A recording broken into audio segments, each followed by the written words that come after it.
School during the pandemic, creating challenges, of course, for everyone. Administrators forced to make tough decisions.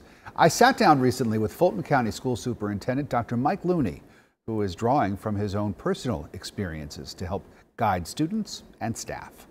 I think we earned a solid B.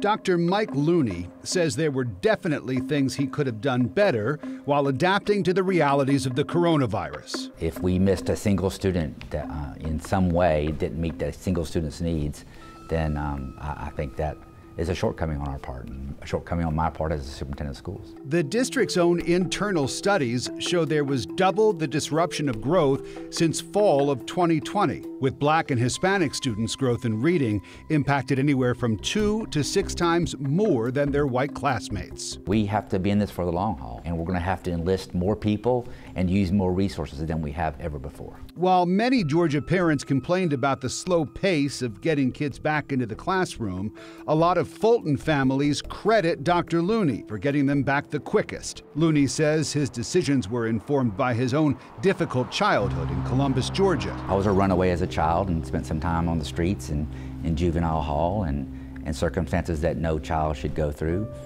So I have a natural tendency to think about the students that are in harm's way. Looney says he was in harm's way, the product of an abusive household. He spent his middle school years here at Rothschild Leadership Academy in Columbus. But those troubles followed him all the way down the road and on into high school, Kendrick High School, where he eventually dropped out.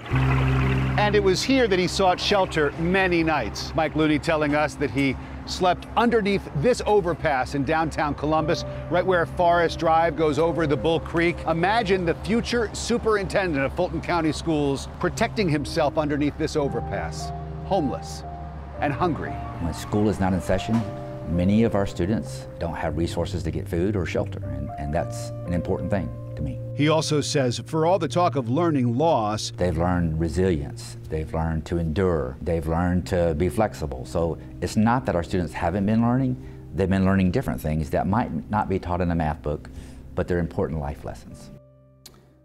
And it's Mike Looney's own life lessons that he draws from, leading Georgia's 4th largest school district into yet another crucial new school year.